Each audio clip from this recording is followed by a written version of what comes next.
하나님의 가르침을 요약한 하이데벨 교리문답 제46주일 120문답 121문답을 교독하도록 하겠습니다. 하이데벨 교리문답 제46주일 121문답입니다.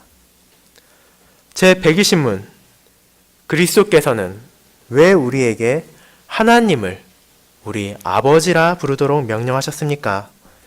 우리 기도의 기초가 되어야 하는 하나님을 향한 어린아이와 같은 공경과 신뢰를 기도의 맨 첫머리에서 우리에게 일깨우시기 위함입니다. 하나님께서는 그리스도로 말미암아 우리의 아버지가 되셨으며 우리가 믿음으로 구하는 것을 지상의 우리 부모가 이 지상의 것들을 거절하는 것보다 훨씬 덜 거절하실 것입니다. 제121문 왜 우리 아버지란 말에 하늘에 계신이란 말이 덧붙여집니까? 하나님의 천상의 위엄을 지상의 방식으로 생각하지 않도록 하기 위하여 그리고 우리가 몸과 영혼에 필요한 모든 것을 그분의 전능하신 능력으로부터 기대하게 하기 위해서입니다.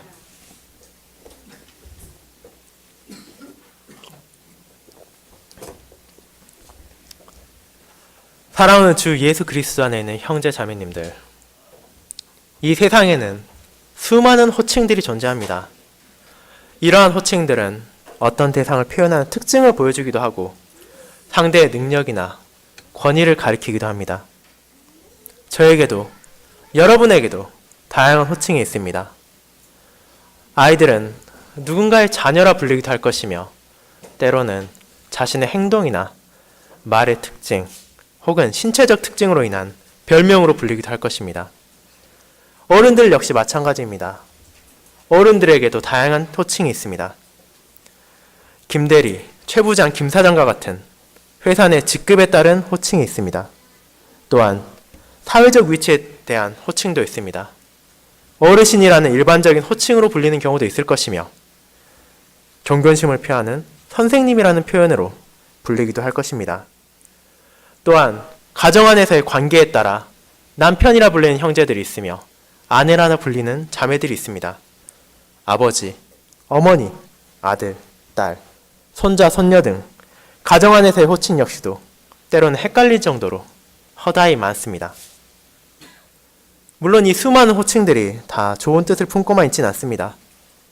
아무런 호의나 불호가 없이 단순히 한 사람을 부르는 호칭도 있지만 때로는 어이, 거기, 자네 이런 것처럼 상대방을 낮추고 깔보는 호칭들도 있기 때문입니다. 이러한 호칭이 우리에게 알려주는 것은 무엇입니까? 이러한 다양한 호칭을 통해서 우리는 말하는 대상에 대한 우리 자신의 인식을 드러냅니다. 자기 자신을 낮추고 상대를 높이는 경우도 있는가 하면 자신을 높이고 상대를 낮추기도 합니다. 호칭, 한 단어에 불과한 짧은 표현을 통해 우리는 우리와 상대의 관계를 드러내는 것입니다.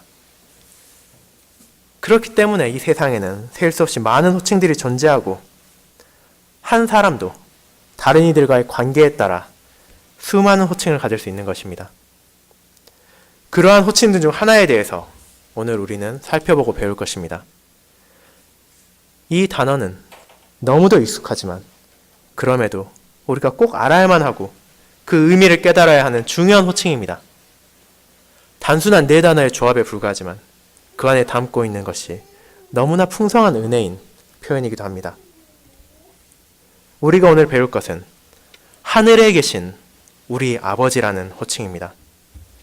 왜 우리의 주님께서 주기도문의 간구에 앞서 이 같은 표현으로 기도를 시작하라고 하셨으며 이를 통해 우리에게 무엇을 가르치시고자 하는지를 살펴볼 것입니다. 그리고 그 안에 담고 있는 놀라운 진리와 은혜에 대해서 감사함으로 우리는 그 하나님을 향해 진심으로 기도를 통해 감사와 간구를 드릴 수 있게 될 것입니다. 그렇기에 오늘 오후 저는 교리문답 제46주일이 요약하고 있는 주님의 가르침을 우리는 하늘에 계신 우리 아버지를 향해 기도드립니다 라는 제목으로 선포하고자 합니다. 그리고 본 교리문답이 가르치는 하나님의 호칭이 가진 의미를 크게 두 가지 점을 중심으로 다루고자 합니다. 첫 번째, 우리의 아버지이신 하나님. 두 번째, 하늘에 계신 하나님. 이 바로 그것입니다. 먼저 우리는 우리의 아버지이신 하나님에 대해 알아볼 것입니다. 형제자매 여러분, 우리는 지난주 교리문답을 통해 기도의 의미에 대해 생각해 볼 수 있었습니다. 기도가 무엇이었습니까? 기도는 하나님과 신자가 나누는 의사소통의 방식이며 동시에 신자에게 가장 중요한 감사의 부분으로서 이를 통해서 감사와 간구를 드릴 수 있다고 알게 되었습니다. 그리고 이 감사와 간구가 너무나도 필요한 이유는 우리에게 주신 은혜가 크며 그 은혜를 구하지 않고서는 한순간도 살아갈 수 없는 나약한 존재이기 때문이라는 것도 배웠습니다. 그렇기 때문에 바울은 신자들에게 쉬지 말고 기도하라고 가르쳤으며 이것을 명령하였습니다. 그리고 이 기도의 내용은 우리의 몸과 영혼에 필요한 모든 것이었습니다. 이는 우리가 원하는 모든 것을 구하는 것이 아니라 오히려 하나님께서 우리에게 알려주신 지식을 통해 하나님 중심적으로 그분을 섬기며 살아가기 위해 우리의 육체와 영에 필요한 것들을 구하라는 것이었습니다. 그리고 구하는 이것을 하나님께서 자신의 때와 방법을 통해서 우리에게 풍성히 주실 것을 확신할 수 있었습니다. 그리고 오늘 우리는 교리문답 제46주일을 통해서 왜 하나님께서 이 모든 것을 우리에게 주시는지에 대해서 더 깊이 알아볼 것입니다. 제자들이 주님께 기도를 어떻게 드려야 되는지 물어보았을 때 예수님께서는 그들의 요청을 받아들여 우리에게 잘 알려진 주기도문을 가르치셨습니다. 이 기도문은 6개의 청원으로 되어 있으나 그러한 청원에 앞서 가장 먼저 누구에게 우리가 기도를 드리는지에 대해 알려주십니다. 그 누가 바로 하늘에 계신 우리 아버지입니다. 우리 인간들에게, 저에게, 그리고 성도 여러분들에게 수많은 호칭이 존재하는 것처럼 하나님께서도 다양한 호칭을 가지고 계십니다. 하나님은 세상을 창조하신 창조주이시며 만군을 다스리시는 만군의 주이시며 왕 중의 왕이시며 양떼를 돌보시는 목자이시며 누구보다 높으신 하나님이십니다.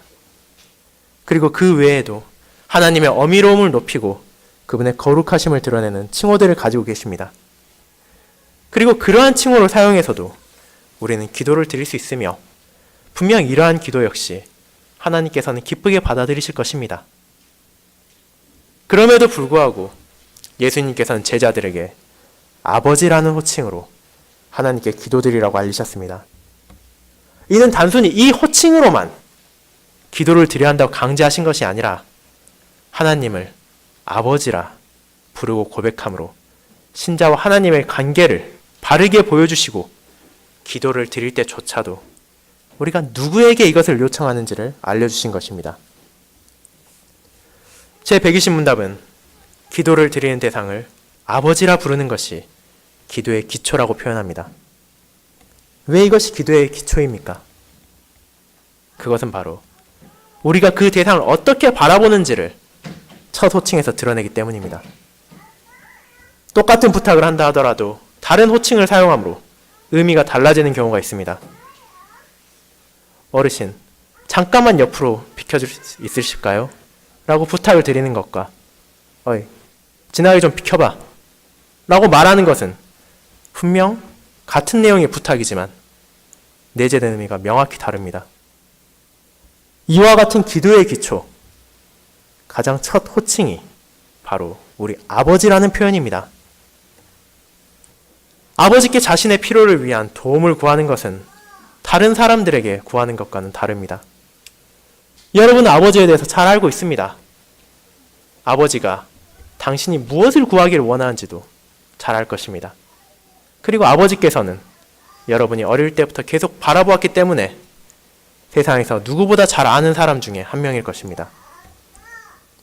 그런 아버지에게 도움을 구한다는 것은 정말로 그 도움이 필요하다는 것이며 그러한 도움을 주실 수 있을 것이라는 어느 정도의 확신도 필요한 것입니다.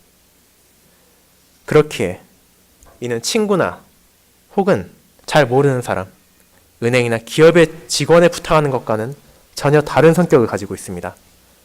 아버지의 나와의 관계는 돈으로 묶인 것이 아니며 사회적 관계로 생긴 것이 아닙니다.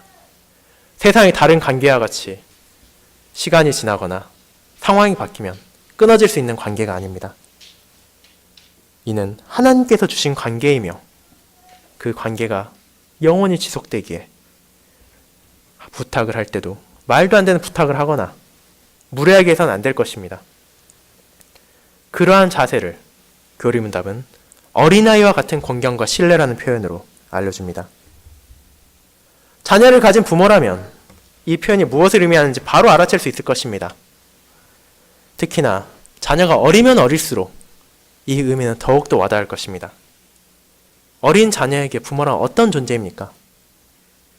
부모란 너무도 대단한 존재입니다.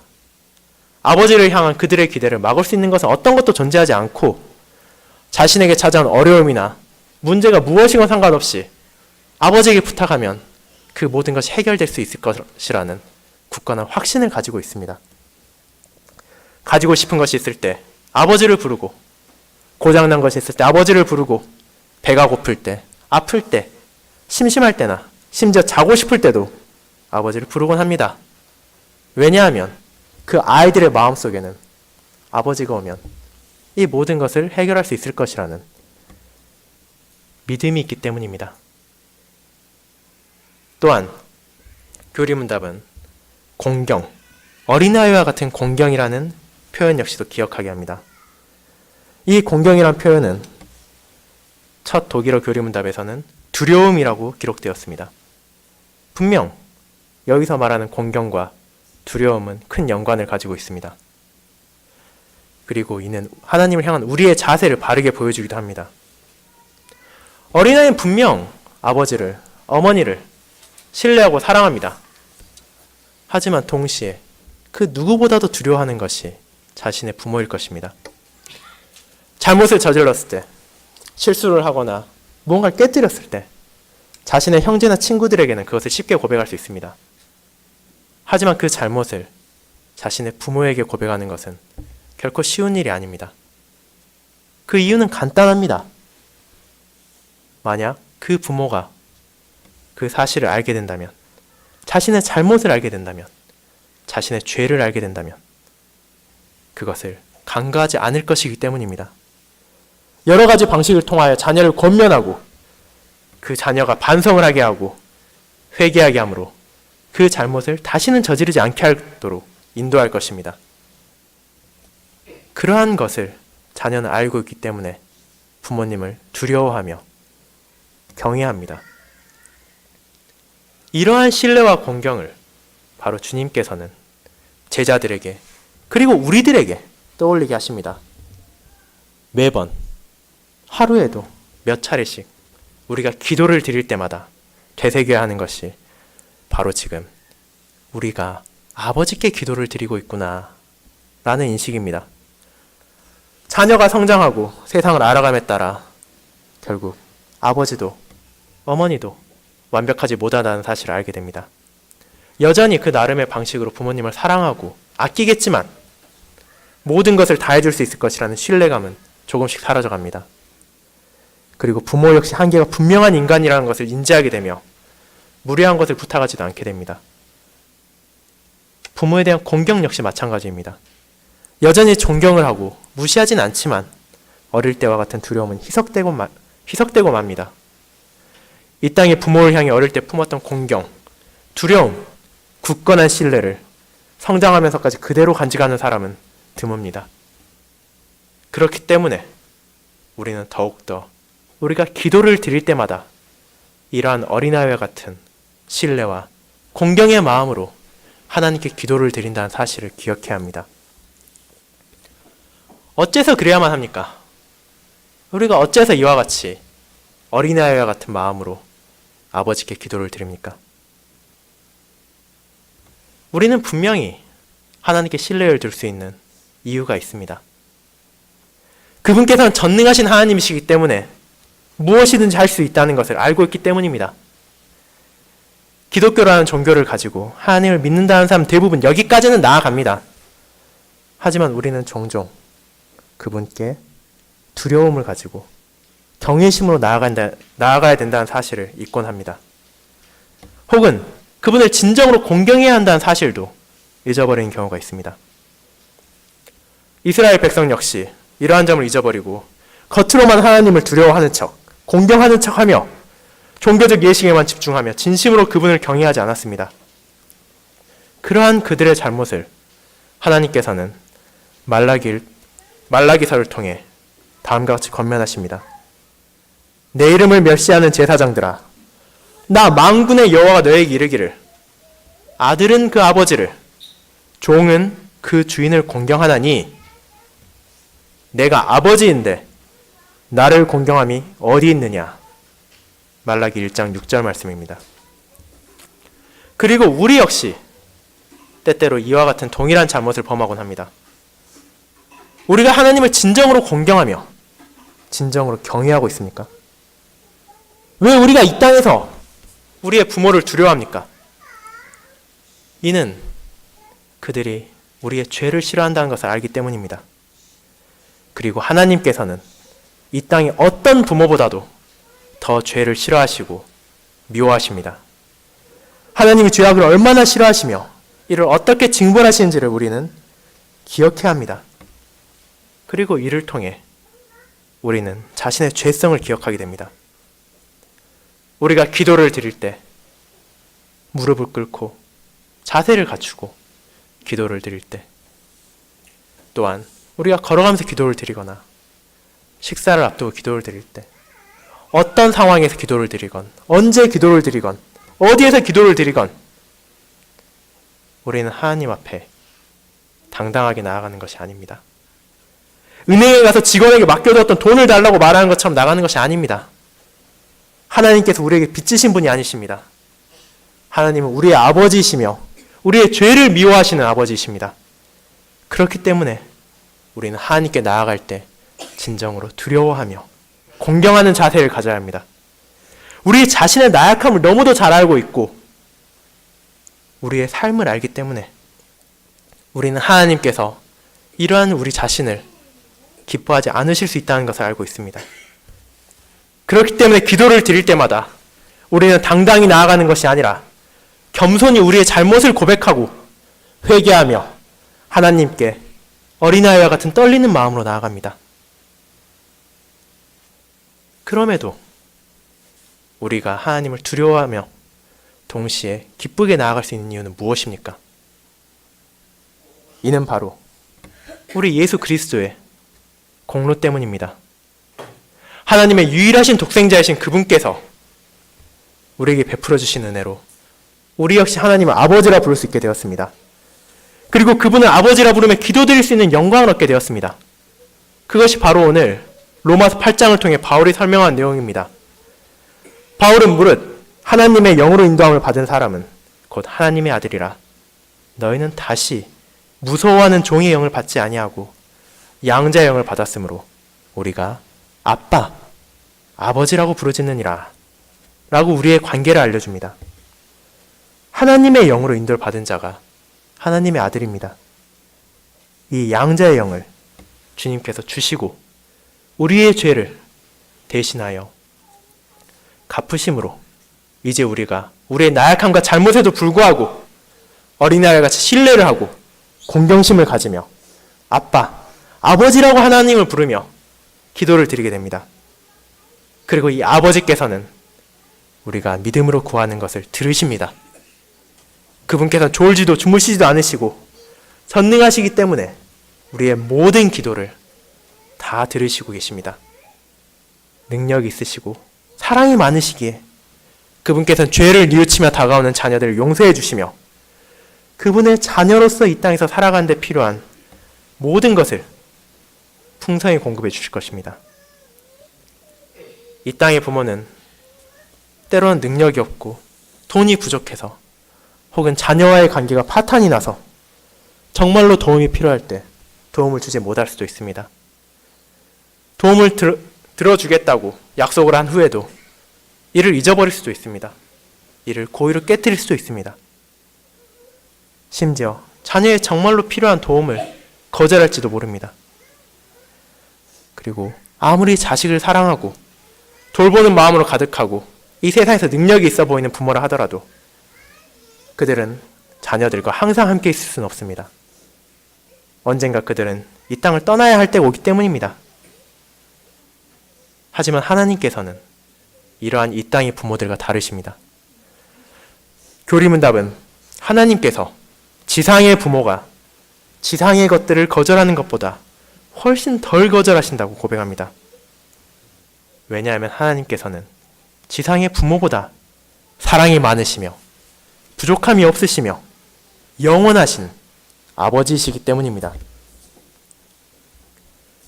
이러한 관계, 하나님과 우리들이 아버지와 자녀가 되었다는 관계를 생각해 보면 우리는 너무나도 큰 은혜를 받았음을 떠올리게 됩니다. 어떻게 우리가 하나님의 자녀가 되었습니까? 어떻게 우리가 양자의 영을 받게 되어 하나님을 아빠, 아버지라고 부를 수 있게 되었습니까? 이는 모두 그리스도로 말미암아 이루어진 것입니다. 우리의 본성으로는 감히 누구도 하나님을 아버지라 부를 수 없습니다. 우리의 능력으로 그분을 아버지라 부를 수 있는 것도 아닙니다. 우리의 첫 조상인 아담과 하와의 타락으로 인해 하나님과 인간의 아름다운 관계는 부서졌고 더 이상 그분을 아버지라 부를 수 없게 되었습니다. 우리는 타락함으로 마귀의 자식이 되었으며 하나님을 적대하며 죄에 빠져 살아왔습니다. 그런 우리를 위해 우리 주님께서 하신 사역의 결과로 그분을 통해서 우리는 양자의 영을 받으며 하나님의 자녀가 되었습니다. 우리가 스스로 죄값을 치르고 하나님과 화목하게 된 것이 아니며 그분을 믿고 영접하는 이에게 이 특권이 값없이 주어졌습니다. 요한복음 1장 12절 13절은 다음과 같이 이를 알려줍니다. 주님을 영접하는 자, 곧 그 이름을 믿는 자들에게는 하나님의 자녀가 되는 권세를 주셨으니 이는 혈통으로나 육정으로나 사람의 뜻으로 나지 아니하고 오직 하나님께로부터 난 자들이니라. 주님의 은혜로 성령 하나님께서 우리 안에 거하시며 우리를 거듭나게 하시어 하나님의 자녀가 되게 하셨습니다. 그리고 이 사실은 하나님과 우리가 아버지, 아들, 딸이 되었다는 것을 주님께서는 매번 기도를 드릴 때마다 기억하게 하십니다. 그렇기 때문에 우리가 우리 아버지라고 기도를 드리는 것은 우리에게 많은 것을 기억하게 합니다. 하나님께서 우리 아버지라 부름으로 우리는 그분께서 성도들의 아버지심을 깨달으며 교회에서 함께를 예배드린 이들도 그분의 자녀로 바라볼 수 있게 되었습니다.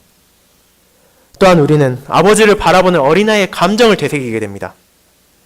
세파에 찌들려 바른 공경과 신뢰를 잃어버린 자녀가 아니라 아버지를 아빠라고 부르는 어린아이같이 순전한 신뢰와 공경심으로 하나님을 우러러볼 수 있게 되었습니다. 모든 것을 다 해결할 수 있으시고 세상의 만물을 다스리시는 하나님께서 우리의 아버지이시기 때문에 그분께서 우리를 어려움과 고난에서 건져주실 수 있으시다는 확신을 가지고 아버지께 구할 수 있습니다. 동시에 그분께서 죄를 미워하시는 아버지시기에 우리의 죄를 고백하고 회개하며 이 아버지께 겸손히 나아가게 됩니다. 그리고 이러한 죄악이 많은 자식을 하나님은 용서해 주시며 기꺼이 자신에게로 나올 수 있도록 문을 활짝 열어주십니다. 이 아버지께 우리는 믿음으로 필요를 구합니다. 세상 중심적, 자기 중심적 욕망을 구하는 것이 아니라 하나님을 바라보는 믿음으로 우리의 몸과 영혼의 필요를 구합니다.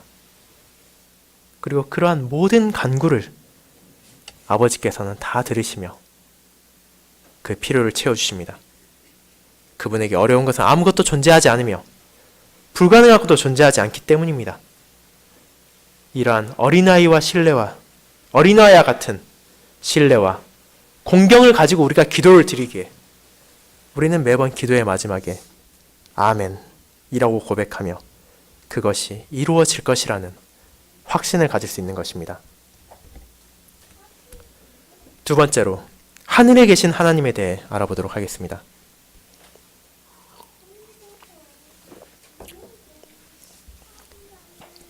성도 여러분, 주님께서는 우리에게 기도를 드릴 때 단순히 우리 아버지에게 라고 기도를 드리라고 알려주지 않으셨습니다. 그 아버지를 수식하는 다른 표현이 하나 더 있음을 잊어서는 안 됩니다. 한국어 번역에서는 하늘에 계신 우리 아버지로 기록되어 있지만 주님께서 말씀하실 때는 우리 아버지, 하늘에 계신이라는 순서로 주님께서 말하셨습니다. 그것이 바로 교리문답이 120문에 우리 아버지를 다루고 121문에 하늘에 계신이라는 말을 다룬 이유입니다. 하나님을 다루는 또 다른 표현, 그것이 바로 하늘에 계신 아버지라는 뜻입니다. 왜 그저 하나님 아버지라고 기도를 드리는 것이 아닙니까? 그것은 바로 이 아버지께서 어디에 계시는지를 우리가 기억하게 함으로써 우리가 기도를 드리기 위한 바른 자세를 잊지 않게 하심입니다.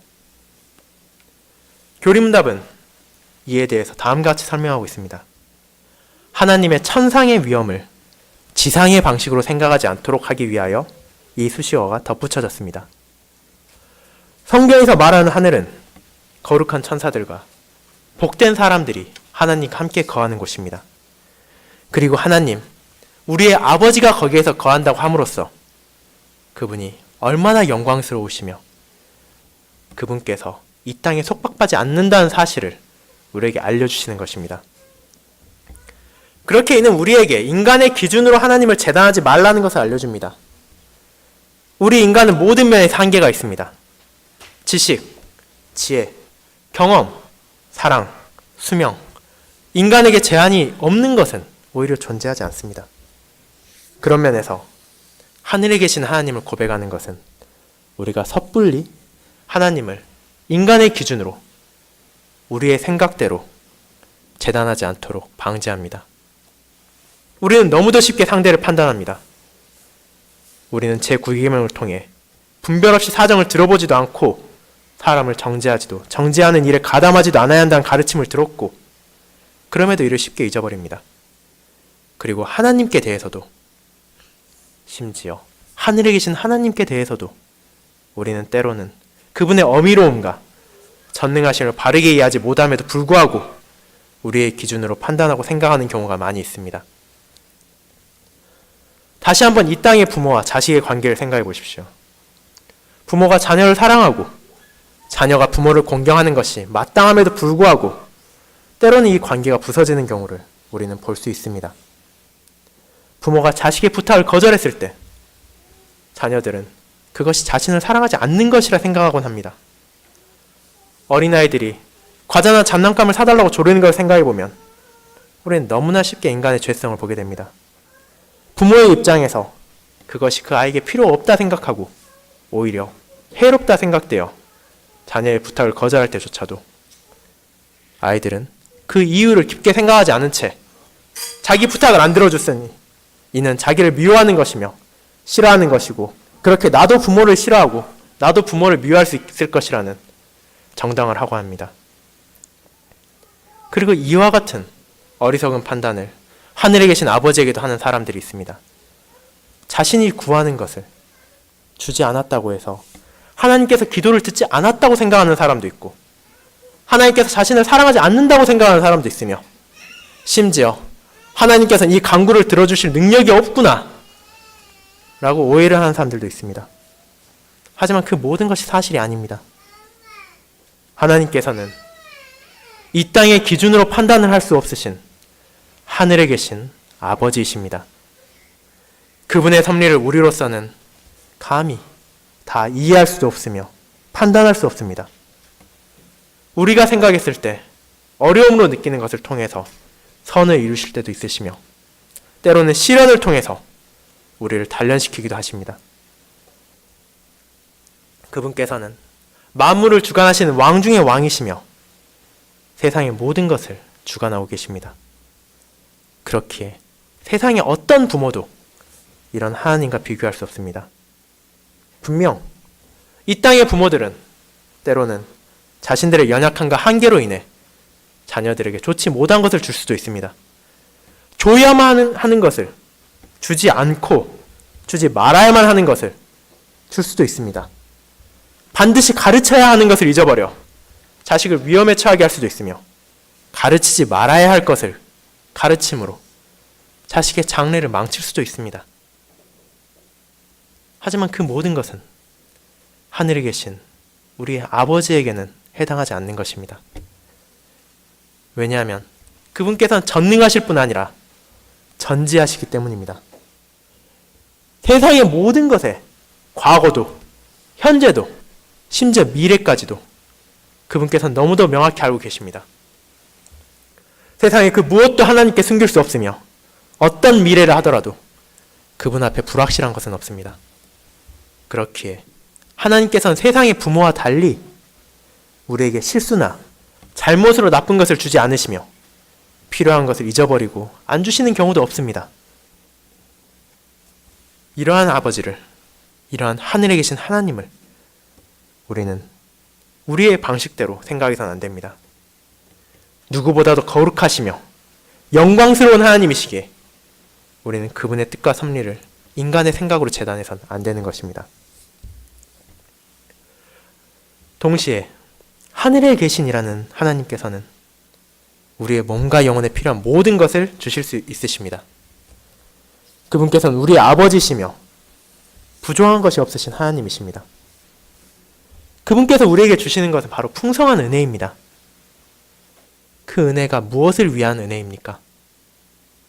궁극적으로 우리의 구원을 위한 것입니다. 하나님께서는 우리의 진정한 필요가 무엇인지를 알고 계십니다. 우리의 필요를 위해 주신 것이 무엇인지 생각이 내는 것은 저에게도 여러분에게도 그다지 어려운 것이 아닙니다. 그분께서 우리에게 주신 크신 은혜들이 무엇이 있습니까? 먼저 하나님께서는 그분 자신을 우리에게 알려주셨습니다. 벨기신앙고백서 제2항에서 고백하듯이 그분의 거룩하고 신적인 말씀을 통해 우리는 진리를 깨닫게 되었습니다. 언약의 10가지 말씀을 통해 우리의 죄성을 알게 하시고 또한 하나님의 영광과 이웃을 사랑하기 위해 이 땅에서 어떻게 살아야 하는지도 알려주셨습니다. 그리고 독생자를 아끼지 않고 우리를 위하여 주심으로써 저와 여러분이 하나님의 자녀가 되도록 하셨습니다.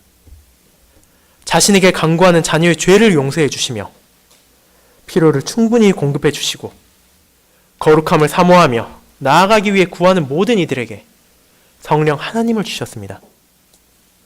바울은 이 크신 하나님의 사랑을 로마서 8장에서 다음과 같이 기록했습니다. 만일 하나님이 우리를 위하시면 누가 우리를 대적하리요? 자기 아들을 아끼지 아니하고 우리 모든 사람을 위하여 내주시니가 어찌 그 아들과 함께 모든 것을 우리에게 주시지 아니하겠느냐? 로마서 8장 31, 32절입니다. 이 모든 것을 통해 우리가 알 수 있는 것은 무엇입니까? 우리는 바로 하늘에 계신 우리 아버지의 능력과 사랑을 알 수 있습니다. 우리의 구원에 필요한 모든 것을 주시는 이분이 바로 하늘에 계신 우리의 아버지이십니다. 이 땅의 부모로는 줄 수 없는 것들을 주십니다. 세상에 그 누구라도 감히 줄 수 없는 구원을 이 하늘에 계신 아버지께서 자신의 자녀들을 위해 풍성히 내려주셨습니다. 그리고 이 은혜는 과거의 것이 아니며 지금도 우리에게 주어지고 있으며 앞으로도 주어질 것입니다. 그렇기에 우리가 몸과 영혼의 필요를 위해 모든 것을 구해야 하는 분은 단 한 분, 하늘에 계신 우리 아버지뿐입니다. 다른 누구도 이를 줄 수 없습니다. 오직 무한한 권능을 가지시고 전능하시며 전지하신 하나님만이 이 모든 은혜를 주시기 때문에 우리는 아버지의 사랑의 손길에서 그 모든 것을 구하며 그 모든 것을 기대합니다. 그리고 이 진리를 우리는 주님 예수 그리스도를 통해 알게 되었습니다. 주님께서는 세상의 여느 아들과는 다르셨습니다. 아버지의 뜻에 순종하시며 아버지에게 자신의 모든 필요를 구하셨습니다. 쉬지 않고 기도하심으로 아버지께 감사를 표하며 영광을 돌리셨을 뿐 아니라 오직 하늘에 계신 아버지만이 자신에게 필요한 모든 것을 주실 것이라는 것을 확신하며 그분을 믿고 의지하셨습니다. 광야에서 마귀가 주님을 시험하며 세상의 편안함, 쾌락, 권력을 제안했을 때 그 모든 것의 근원 역시도 아버지 하나님이심을 아셨기에 단호히 말씀으로 거부하셨습니다.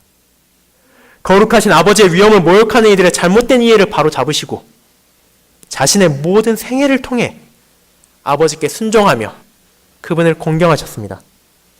마침내 아버지의 뜻이 자신의 고난과 죽음으로 이어진다는 것을 아셨음에도 불구하고 그 뜻을 거부하지 않으시고 십자가의 길로 나아가셨습니다. 그 아들이 자기 백성의 모든 죄값을 치른 후에 아버지께서는 아들을 죽음에서 일으키셨습니다.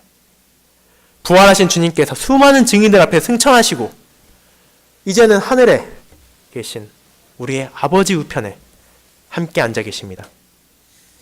그분께서 우리를 위해 성령 하나님을 보내심으로써 우리 역시도 이 아버지께 기도를 드릴 수 있도록 힘을 주십니다. 이러한 순종과 감사를 통해 우리에게도 하나님을 아버지로 부르며 그분 안에서 우리의 모든 필요를 구할 수 있도록 인도하셨습니다. 그리고 하나님께서 아들에게 주신 이 영광에 우리 역시도 참여할 수 있도록 하실 것입니다. 우리가 기도를 드릴 때 이 모든 것을 잊어서는 안 될 것입니다. 매일의 기도에 앞서 항상 우리가 누구에게 기도를 드리는지를 기억하십시오. 우리가 기도를 드리는 분은 이 땅에 계시지 않으십니다. 그분께서는 하늘에 계십니다. 그분은 이 땅의 부모가 아닙니다. 이 땅의 부모처럼 실수를 하거나 잘못을 범하는 부모가 아니십니다. 전능하시며 전지하시는 하나님께서는 그러한 실수나 잘못을 하지 않으시는 하늘에 계신 우리의 부모이십니다. 온전하시며 모든 것에 부족함이 없으신 그분의 뜻을 생각하십시오. 하늘에 계신 아버지를 우리의 뜻대로 판단하고 재단하지 마시고 오직 그분이 알려주신 대로 생각하도록 하십시오. 그리고 이러한 생각, 이러한 판단 역시도 은혜를 구하지 않고는 가능하지 않다는 것을 기억하십시오. 이 은혜를 하나님께 진심으로 간구하십시오. 하나님께 지혜를 구하시고 힘을 구하시고 도움을 구하십시오. 하나님께서 주신 지혜를 통해 그분을 바르게 알고 그분께 바르게 기도드릴 수 있으며 하나님께서 주신 힘을 통해 이 땅에 죄와 싸우며 기도드릴 수 있으며 하나님의 도움을 통해 우리는 하나님 중심적으로 그분께서 바라시는 것을 기도드릴 수 있게 될 것입니다. 그리고 하나님께서는 오직 그분만이 주실 수 있는 가장 큰 은혜인 성령 하나님을 우리에게 보내주심으로 부족한 우리를 격려하시며 인도하시며 돌보실 것입니다. 사랑하는 성도 여러분, 이 모든 것을 통해 우리는 하늘에 계신 우리 아버지라는 이 호칭 혹은 기도의 서원이 어떤 의미를 가지고 있는지 알아보았습니다.